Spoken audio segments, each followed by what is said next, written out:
यदि हमसे कोई गलती भूलवश हो भी जाए लेकिन उसके साथ हम प्रायश्चित्त कर लें तो भैया हमें उसको भोगना नहीं पड़ता। तो प्रायश्चित्त की डेफिनेशन क्या है? प्रायश्चित्त का मतलब क्या है? प्रायश्चित्त का मतलब ये नहीं जो हम एक शब्द शुरू कर देते हैं, सॉरी, हम गलती पर गलती किए जा रहे हैं, सॉरी बोलते जा रहे हैं, फिर वही गलती करते जा रहे हैं। हमारा सॉरी बोल रहे हैं फिर गलती कर रहे हैं। हमारा शास्त्र कहता है बोले प्रायश्चित्त का मतलब है संकल्प। आप दृढ़ संकल्पित हो जाओ कि जो गलती जो भूल आपसे एक बार हो चुकी है वो भूल आपसे दोबारा नहीं होगी, तो आपको उसको भोगना नहीं पड़ता। इसीलिए कहा बोले तुम्हें चिंता करने की जरूरत नहीं है परीक्षित, तुम्हें ज्यादा सोचने की जरूरत नहीं है। क्यों? बोले तुम जैसे भक्तों के लिए तो भगवान ने और सुविधा प्रदान करी है। बोले क्या करी है? बोले सकृन मनः कृष्ण पदारविंदयोर निवेशतम तद्गुण रागी रिहा। बोले भैया अंतिम समय जो भगवान का स्मरण कर लेता है उसे तो भैया कुछ सोचना ही नहीं पड़ता। उसे लेने यमराज के दूत नहीं आते, उसे लेने तो हमारे गोविंद आते। जैसे इस बात को सुना तो परीक्षित जी ने पूछ लिया, बोले महाराज ऐसा कोई व्यक्ति हुआ है जो बड़ा दुष्ट हो, बड़ा पापी हो, बड़ा दुराचारी हो, बड़ा व्यभिचारी हो, लेकिन उसने कभी भगवान का नाम न लिया हो, लेकिन अंतिम समय उसके मुख से भगवान का नाम निकला हो और उसकी परम गति हो गई हो?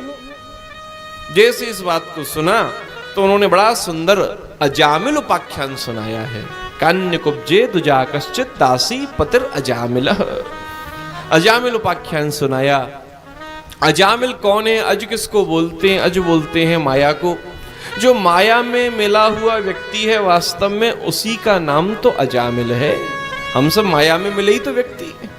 तो थोड़ा सा ही महाराज भ्रम आता है, हम भटक जाते हैं। तो अजामिल की ऐसी स्थिति था तो पहले सही मार्ग पर, फिर कुसंग के कारण उसकी दृष्टि बदल गई, बड़ा दुराचारी हो गया, व्यभिचारी हो गया, पत्नी बच्चों को छोड़ दिया, दासी के साथ जाकर रहने लगा।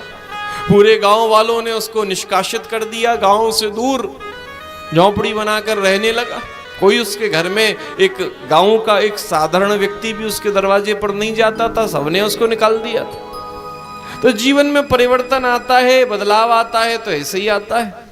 एक दिन उसके गांव में कुछ संत आए और जब संत आए, जब गांव से गुजरने लगे तभी देखा संध्या का समय हो गया है। बोले इस समय अब इस गांव को पार करना ठीक नहीं है, रात्रि यहीं कहीं निवास कर लेते हैं, सुबह अब देखेंगे चलेंगे। ऐसी चर्चा कर रहे थे, इतने में ही सोचा कहां रुके। अब संत तो किसी वैष्णव के यहाँ किसी भक्त के ही रुकना चाहते। तभी देखा कुछ 5-7 बच्चे आपस में खेल रहे थे। बच्चों से पूछने लगे, बच्चों तुम ही बता दो तुम्हारे गांव का सबसे बड़ा भक्त कौन है, सबसे बड़ा साधक कौन है? बच्चे भैया खेल में मस्त थे। बोले जी बाबा जी कहां से हमें डिस्टर्ब करने आ गए। तुरंत बच्चों ने मजाक मजाक में कह दिया, बोले हमारे गांव का सबसे बड़ा भक्त तो जी अजामिल है, इसके घर में जाओ जी तुम्हारा अच्छा स्वागत करेगा, संतों से बड़ा प्रेम करता है। और बच्चों ने वैसी बातें बना दी। अब जी भैया सोचकर बेचारे सरल सीधे साधु और वो सब इकट्ठे होकर और अजामिल के दरवाजे की ओर जाने लगे, उसके घर की ओर। अजामिल तो था नहीं, वो तो शिकार खेलने गया था। दरवाजा खटखटाया तो उसकी वो जो दासी थी वो वहां पर मौजूद थी। उसने दरवाजा खोला, देखा इतने संत मेरे दरवाजे पर। एक गांव का साधारण व्यक्ति तो मेरे दरवाजे के सामने से जाना पसंद नहीं करता और इतने संत मेरे दरवाजे पर आ गए। अरे आज तो हमारे पुण्यों का बड़ा उदय हो गया। बारंबार प्रणाम करने लगी। संतों ने कहा, बोले हम रात्रि निवास करना चाहते हैं। गांव के बच्चों ने बताया कि आपका बड़ा वैष्णव घर है, यहाँ रह ले। कुछ बोली तो नहीं, लेकिन हाँ बिल्कुल आप रहिए, हमारा सौभाग्य होगा। आंगन में ही स्थान दे दिया, वहीं संत विश्राम करने लगे। रात्रि में भैया 2-3 बजे अजामिल शिकार खेलकर खून खच्चर होता हुआ आ रहा है। जैसे ही घर में घुसा, बाबा जियों को आंगन में सोता देखा, जोर से चिल्लाया, अरे ये बाबा जी कहां से घुसी आए घर में, किसने घुसने दिया? इतने में वो दासी दौड़ी दौड़ी आई, अरे नहीं हमने कहा है आज रात्रि रुकेंगे, कल सुबह चले जाएंगे। अब वो अजामिल वैसे तो सबसे लड़ता था, लेकिन अपनी वो दासी से बड़ा दबकर रहता था। अब बड़े बड़े लोग ऐसे होते, पूरे समाज में, हमारा मोहल्ले में तो ऐसी मूंछ तुम्हारा तन तान के चलेंगे, लेकिन जैसे ही घर के दरवाजे पे आएंगे अपनी मूंछ नीचे करके फिर अंदर घुस जाएंगे। तो ये बाकी भी स्थिति ऐसी, पूरे बाकी सब तो दबंगा ही दिखाता था, लेकिन बाकी सामने बड़ा दबकर रहता। अच्छा अच्छा देवी तुमने कहा, चलो कोई बात है, कोई बात है। जाकर सो गया। इधर प्रातः काल हुआ, संत तैयार हुए, जाने को हुए, दासी हाथ जोड़कर खड़ी है। उसने कहा भैया जिसके घर पे रुके हैं उसको बुलाओ, आशीर्वाद तो देते जाए। उसने अजामिल को बुलाया। अजामिल का कोई रुचि, कोई भाव तो था नहीं, आकर खड़ा हो गया। बोले देखो तुम्हारे घर पे हम रुके हैं, तुमने हमें निवास दिया है, आश्रय दिया है, तो हम कुछ ना कुछ तो तुम्हें दे के ही जाएंगे। तो बोले हमारे कहने से बोले एक काम हम जानना चाहते हैं, तुम्हारे घर में इतने सारे बच्चे हैं, इन बच्चों के नाम क्या है?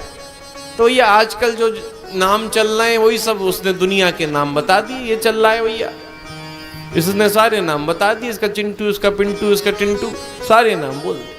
बोले किसी का भगवान के नाम से नाम नहीं है? बोले भगवान के नाम से तो हमने किसी का नाम नहीं रखा, हम ना माने ना हम रखे। बोले देख हमारे कहने से एक काम कर दे, तू माने कि ना माने, हमारे कहने से जो सबसे छोटा लाला है ना, इसका नाम नारायण रख देना। बोले क्या रख देना? बोले नारायण रख देना। इतने में उसने आवाज लगाई अंदर दासी को, अरे सुनती हो? बोले हाँ, ये साधु कह रहे हैं वो सबसे छोटे लाला का नाम नारायण रख देना। बोले क्या रख देना? बोले नारायण। बोले क्या? बोले नारायण। बोले नारायण? बोले हाँ नारायण। बोले चलो जे बढ़िया हो गया कि चलो जाके नारायण नारायण नाम की माला शुरू हो गई। अब तो सबसे छोटे बच्चे का नाम नारायण रखा, तो अब तो सबसे छोटा बच्चा तो सबसे प्रिय बच्चा। अब तो जब देखो नारायण नारायण की ध्वनि घर में हो रही है। अरे नारायण ने भोजन किया कि नहीं किया? अरे नारायण क्यों रो रहा है? अरे नारायण किस बात की जिद कर रहा है? अरे जब देखो नारायण नारायण नारायण नारायण, पूरे दिन नारायण नारायण की आवाज होने लगी। एक दिन उसी सबसे छोटे बच्चे को गोदी में लेकर अजामिल जा रहा था और उसी समय उसका काल आ गया और यमराज के दूत आए। उन यमराज के दूतों ने उसके ऊपर यमपाश फेंका है और जैसे ही उसके ऊपर यमपाश फेंका उसके प्राणों को खींचने लगे। वो छोटा सा बच्चा जो गोदी में था वो उछटकर दूर गिरा। ये अजामिल जमीन पर गिरा, उस बच्चे को गिरता हुआ देखा तो मरते मरते उसी का नाम पुकारने लगा, हे नारायण, हे नारायण, हे नारायण। जोर जोर से उसी बालक का नाम पुकारता। ऐसे मरते समय करुण स्वर से आखिरी श्वासों से जब वो नारायण नाम लेता, महाराज ऐसी पुकार जब उसके मुख से निकली तो उसी समय भगवान नारायण के पार्षद ऊपर से जा रहे थे। उन्होंने सुना, अरे देखो तो सही, ये तो बहुत बड़ा भक्त है जो भगवान का नाम अंतिम समय ले रहा है, और ये यमराज के दूत क्यों पकड़ने इसको आ गए। तुरंत भगवान के पार्षद प्रकट हो गए, यमपाश को बीच में से काट दिया, उन दूतों को भगा दिया। अरे भैया तुम्हारी कैसी हिम्मत, तुम इसको कैसे ले जा सकते हो? अरे हम क्यों नहीं ले जाएंगे, ये तो हमारे ये बड़ा दुष्ट है, पापी, और जो होगा सो होगा, ये अंतिम समय हमारे नारायण का नाम ले रहा है, इसको ले जाने का अधिकार तुम्हारा नहीं है, जाओ वापस। अब तो बेचारे दूत क्या करें, वो यमराज के दूत वापस पहुंचे और यमराज के दूत पहुंचे किसके पास? यमराज के पास। तुरंत बोले महाराज हम अपनी पोस्ट से रिजाइन दे रहे हैं, हमें ये नौकरी ना करनी। बोले क्यों, क्या बात हो गई? बोले जगह जगह हमारी ऐसी इंसल्ट होगी, हमें ऐसे भगा दिया जाएगा तो हम कहीं नहीं जाएंगे। बोले ऐसे हम व्यक्ति के पास गए थे, उसे ला रहे थे, वो अंतिम समय कोई नारायण नारायण कह रहा था, इतने में सुंदर सुंदर कुछ पुरुष आए और हमारे यमपाश को काट के हमें भगा दिया। जैसे ही सुना तो बोले प्रभु आप बताएं कि सबसे बड़ा कौन है, हम तो आप ही को सब कुछ मानते। तो यमराज कहते अरे भैया नहीं, मैं तो कुछ नहीं हूं, परो मदन्यो जगतस्तुश्च ओतम प्रोतम पटवद्यत्र विश्वम। अरे भैया सब कुछ करता धरता तो स्वयं नारायण ही है, पूरा विश्व उन्हीं से ओतप्रोत है। उन्होंने तो भैया अलग अलग डिपार्टमेंट बांट रखे हैं और एक मृत्यु का डिपार्टमेंट उन्होंने हमें दे रखा है, असली तो भैया नारायण ही है। बोले प्रभु तो पहले से ही बता दो क्या करना है, किसको लाना है किसको नहीं लाना। बोले भैया पहले से ही तो तुम सुन लो ध्यान से। बोले सांकेत्यम पारिहास्यम वा स्तोवम हेलनमेव वा वैकुंठ नाम घृणम शेषा घृणम विदु। ये नाम तो ऐसा है भैया, कैसे भी लो, संकेत में लो, हंसी मजाक में लो, कैसे भी मुख से नाम निकल जाए।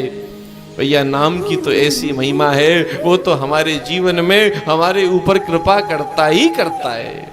अब आग है, आग में जानबूझ के हाथ पड़े कि अनजाने में हाथ लगे, आग का काम है जलाना, वो तो हाथ जला ही देगा। तो ऐसे ही नाम की महिमा कृपा करना है। अब जानबूझ के लो कि अनजाने में लो कि हंसते हंसते लो कि रोते रोते लो, नाम तो कृपा करता ही है, वो तो कृपा करेगा ही।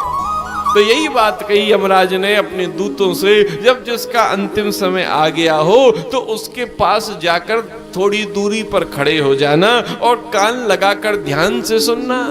यदि अंतिम समय वो घर वालों को, परिवार वालों को, व्यवहार वालों को याद कर रहा हो तो उसी समय उसे पकड़कर घसीट कर मेरे पास ले आना। लेकिन अंतिम समय यदि वो गोविंद को याद कर रहा हो तो गलती से चूक मत कर जाना, उसे वहीं से प्रणाम करके वापस आ जाना, क्योंकि अंतिम समय जो भगवान को याद करता है उसे लेने का अधिकार हमें नहीं है, उसे लेने तो स्वयं गोविंद आते हैं।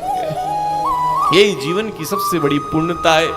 इसीलिए कहा कैसे भी भगवान का नाम लो, सांकेत्यम पारियाश्यम वा स्तोभम हेलनमेव वा। वो नाम में इतनी शक्ति है कि नाम तो अपनी कृपा करता ही करता है।